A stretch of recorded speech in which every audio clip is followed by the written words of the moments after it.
Assalamualaikum warahmatullahi wabarakatuh. Perkenalkan, nama saya Putu Bawas Segara dari kelas 2 D4 ITA dengan NIP 001. Pada kesempatan kali ini saya akan membahas suatu topik tentang handling request, di mana pada topik sebelum ini adalah tentang arsitektur. Jadi pada kali ini kita akan membahas tentang handling request. Nah, di sini saya menggunakan modul yang disusun oleh Pak Ahmad Ausyaki Ahsan, di mana beliau selaku dosen pengampu dari pemrograman Bedrock. Uh, jadi kita langsung saja bahas modulnya. Pada pertama itu overview. Di sini dulu. Nah, di sini terjadi proses handling request dari user sampai ke user lagi. Jadi secara gambarnya, maksudnya secara aromnya seperti ini. Ini sudah ada nomor-nomor. Jadi saya akan jelaskan secara singkat dulu. Untuk tuntasnya akan saya jelaskan di bawah-bawahnya lagi. Nah, di sini pertama itu ada seperti struktur Y sebelumnya. Pertama, semua aplikasi bakal masuk ke entry script. Nah, di entry script ini kita akan load app config sama run aplikasi. Nah, di load app config ini ada loading auto loader dari vendor maupun include package atau apa dari modul yang lainnya, itu bisa. Setelah itu run aplikasi. Nah, setelah run aplikasi itu kita masuk ke bagian aplikasi. Nah, bagian aplikasi ini ada requestan dari user itu akan uh, diinisialisasi dari create controllernya. Jadi ID controllernya apa itu bakal di create controller. Gitu. Jadi aplikasi juga nanti ada request komponen. Nanti juga itu tergantung request dari user itu maunya kayak gimana. Tapi kalau di sini langsung masuk ke create controller dulu. Nah, di create controller ini dia bakal divalidasi. Tapi sebelum validasi dia akan masuk ke actionnya. Biasanya kan kalau kita masuk URL itu ada ID control sama ID action. Jadi ID actionnya apa, baru di create actionnya. Setelah itu di filter. Nah, apakah action dari user itu valid atau tidak? Jika tidak valid, maka action tidak akan dijalankan dan dikembalikan lagi ke user. Kalau valid, data itu akan dijalankan. Nah, sesuai request-nya itu berupa apa? Nah, nanti dia akan load model, kalau emang diperlukan model. Setelah modelnya sudah ada, terus dia akan interview sesuai dengan data dari model itu dibawa ke view, baru dibalikkan lagi ke user. Gara-gara gambaran saya seperti itu. Nah, ini untuk penjelasannya sama seperti yang tadi saya jelaskan. Tadinya masuk ke bootstrapping. Nah, bootstrapping ini adalah proses mempersiapkan environment sebelum aplikasi mulai menerima dan memproses request yang datang. Nah, jadi bootstrapping ini mempersiapkan part-part apa saja di environment ini sebelum suatu aplikasi itu dapat menerima request. Selanjutnya, bootstrapping itu dapat dilakukan di dua tempat, yaitu entry script dan aplikasi. Nah, pada entry script, nah itu ada kelas yang namanya autoloader pada founder.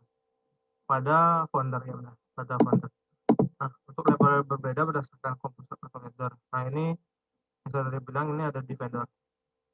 Terus pada konstruktor aplikasi, nanti kan ada dua kan, entry script sama aplikasi. Sedangkan aplikasi itu di bagian konstruktornya. Nah, itu kita bisa memanggil pre-init, terus meregister error handlernya apa, inisialisasi properti. Nah, itu harus dikonfigurasi secara manual untuk bootstrapping ini. Nah, karena bootstrapping dilakukan sebelum menangani request, pastikan hanya komponen yang penting saja yang dimasukkan proses bootstrapping ini.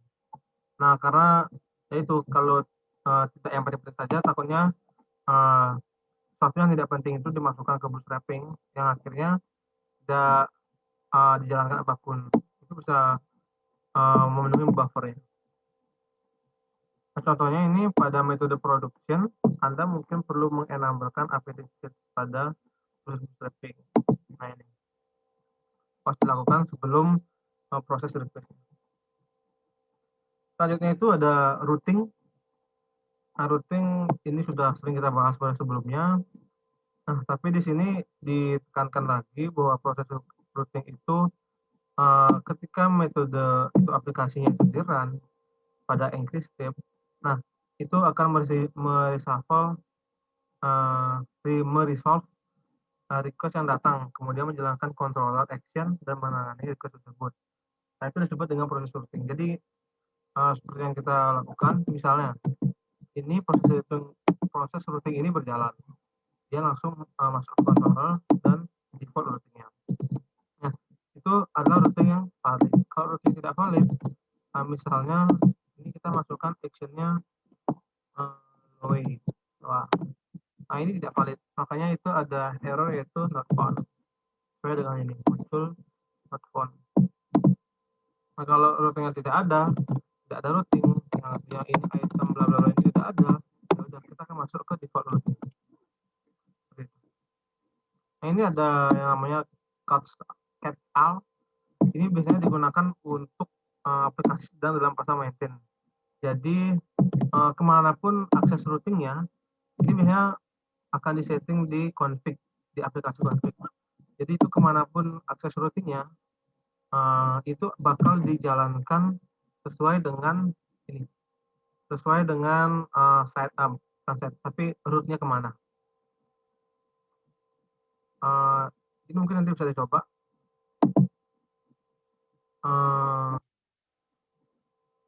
Lanjut ke request. Nah, ini request direpresentasikan dalam bentuk objek di request yang di dalamnya terdapat informasi seperti parameter dari request. Nah, ini parameter request ini didapat dengan memanggil metode request get atau request post. Nah, ini mengembalikan nilai seperti di native web PHP itu ada $_get sama $_post. Ini berisi value dari metode get dan metode post seperti ini. Ini proses dari assignment-nya. Jadi ini variabel penampung get itu memanggil sama dengan itu return value dari i app request get. Jadi di app request get ini terdapat value atau return value dari get. Sedangkan ini untuk mengambil ID dari request get. Sedangkan ini untuk post dan post. Lanjut. Nah, di request juga tidak hanya get dan post, tapi juga terdapat request itu ajax sama isget. Ini untuk proses is atau pengecekan apakah requestnya itu berupa ajax, apakah request berupa get, itu bisa dilakukan. Setelah itu ada informasi hasil pilih reader. Nah, ini kita bisa mengambil readernya apa, pada sebuah headernya apa pada sebuah request. Terus di header itu apakah dia mempunyai suatu komponen atau properti sebenarnya. Apakah dia punya suatu properti itu bisa dilihat. Artinya dia mereturn true atau false. Nah, setelah itu kita juga bisa melihat hostname.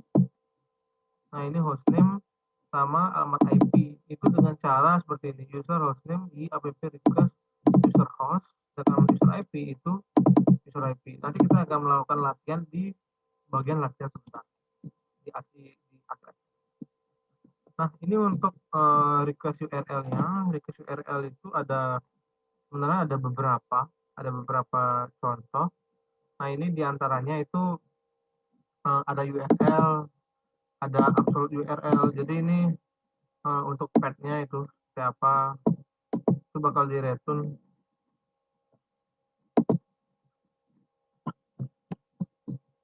Lanjut lagi.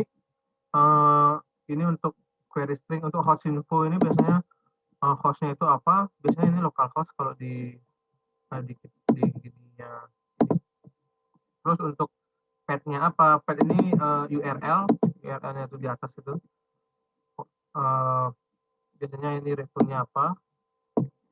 Itu. Sedangkan untuk query string ini biasanya query untuk metode get itu ada di view, ada biasanya di delete juga ada. Base URL, script URL, server name, dan lain-lain.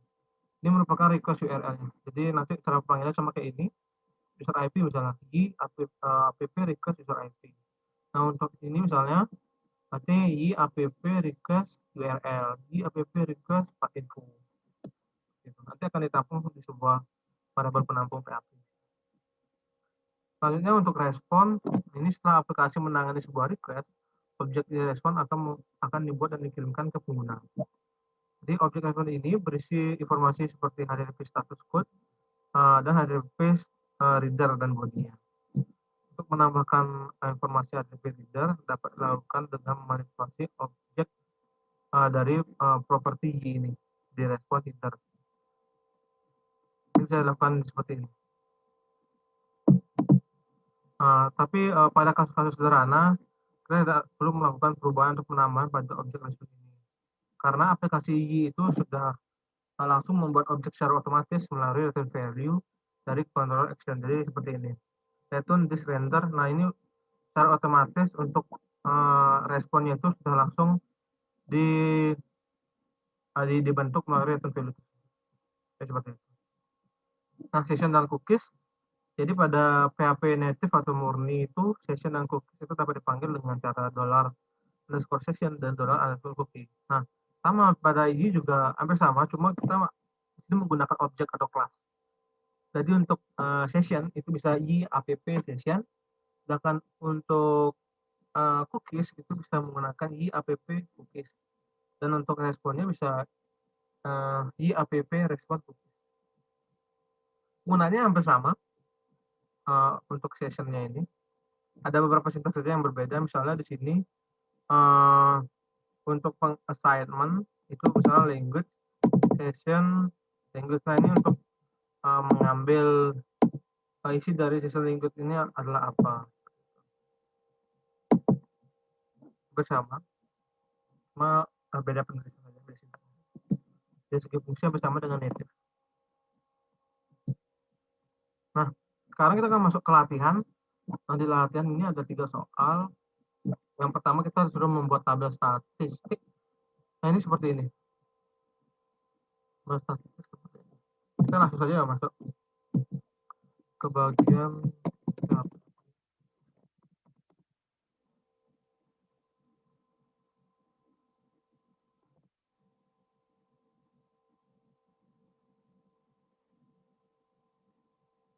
admin,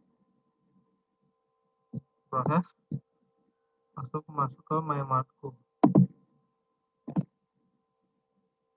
Nah, ini kita akan membuatnya itu dengan nama tabelnya itu statistik, isinya 1, 2, 3, sama ada ID, access time, user ID.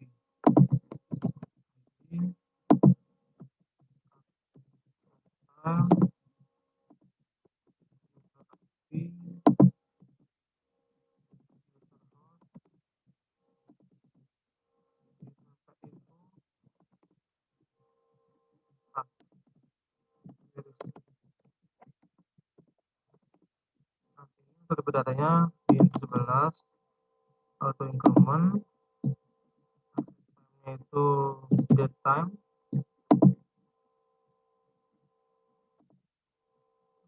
user IP itu varchar 20,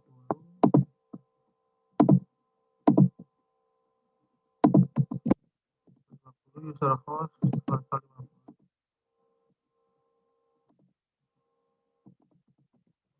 add info varchar 50,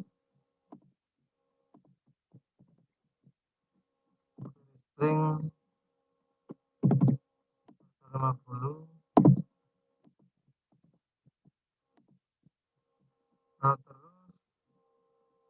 untuk pet info query string, nah ini boleh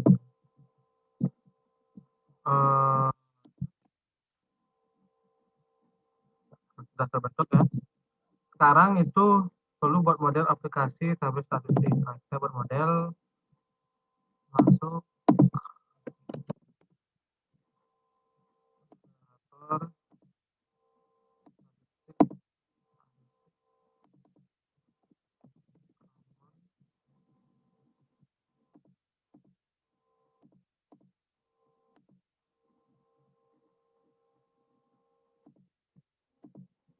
lihat dulu, nah, sudah ya, generate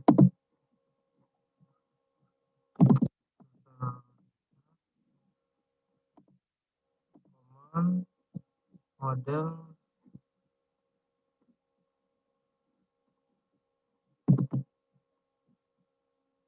command model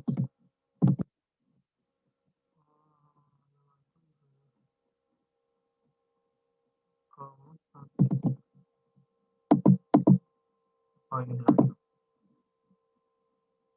Nah, terus lanjut untuk soalnya itu ada lagi tambahkan proses pencatatan informasi. Nah, ini berarti perlu pembuatannya di modelnya ya. Nah, di sini kita akan membuat fungsi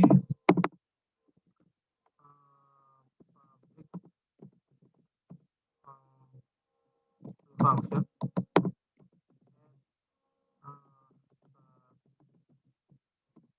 itu ada parameter nah di sini itu modelnya itu dengan nama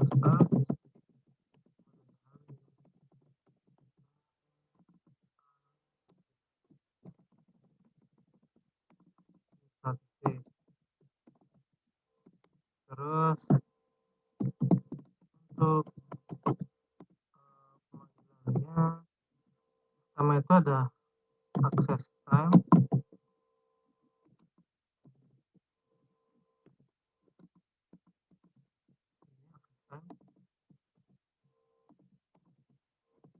sama dengan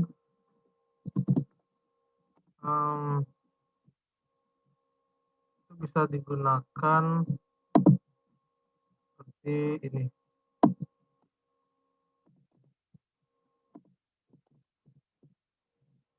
Nah, ini bakal langsung mereturn time-nya. Yang kedua itu ada IP pengguna, nanti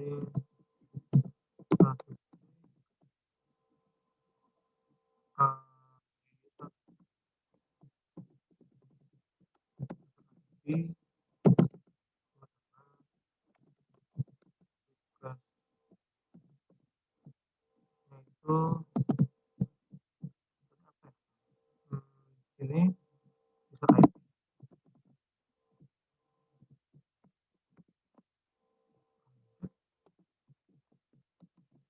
Statistik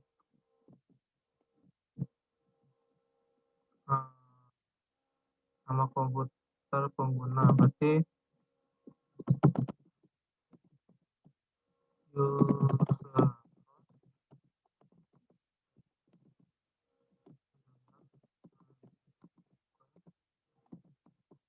server tadi itu ini lanjut setelah user host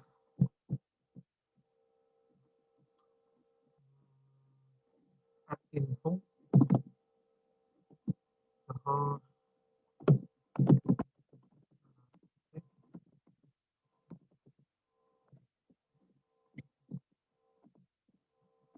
ini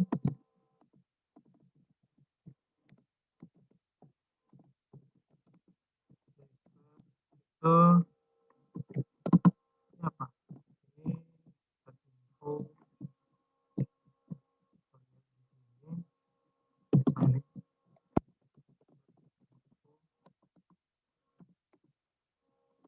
terus ada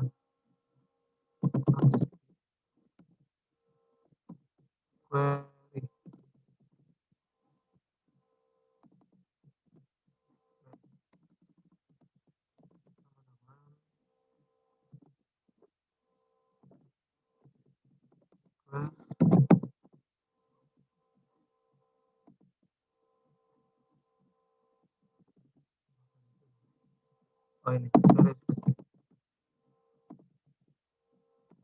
Nah, setelah di assign itu bisa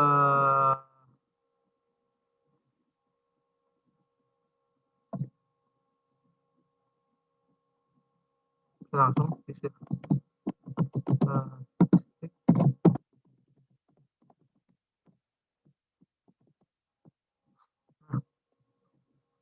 Nah, ini jadi itu bisa langsung dicoba pada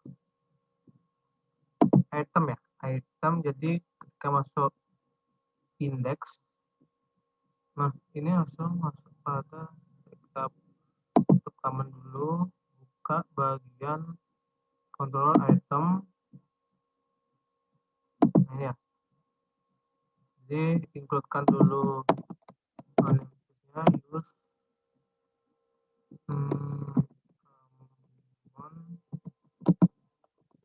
model.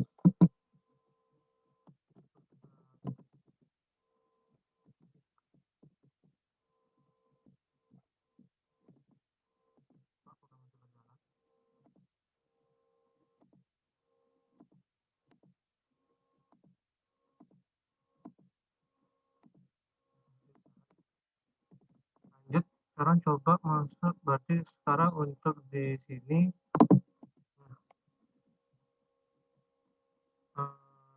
caranya itu bisa menggunakan statistik,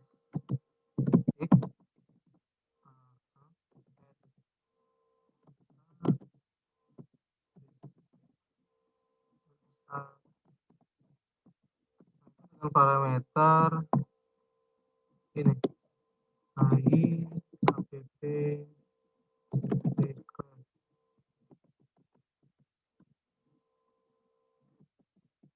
dulu ya di indeks ya.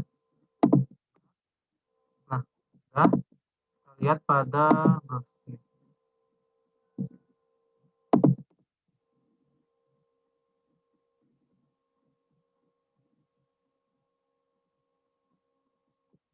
Jadi ini pada bagian memang front end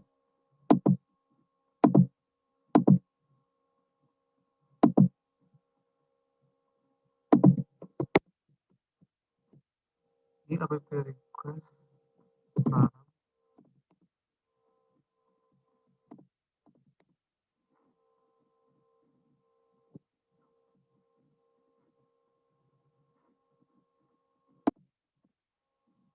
Nah, ini sepertinya ada salah kok di penginputan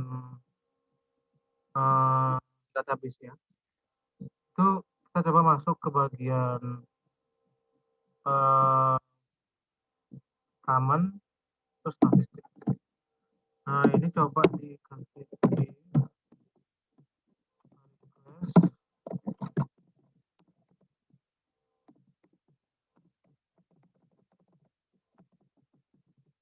terus kita lihat dulu. Nah, ini user host ini ini harusnya host info. Nih, host info. Nah, setelah itu masuk ke kontrol lagi. Ini sudah ya, coba lagi pada ini masuk indeks kata catat.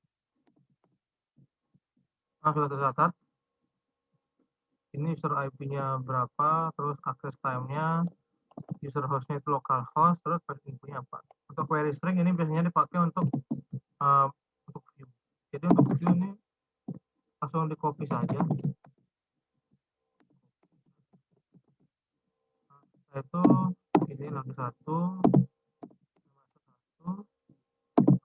masuk view,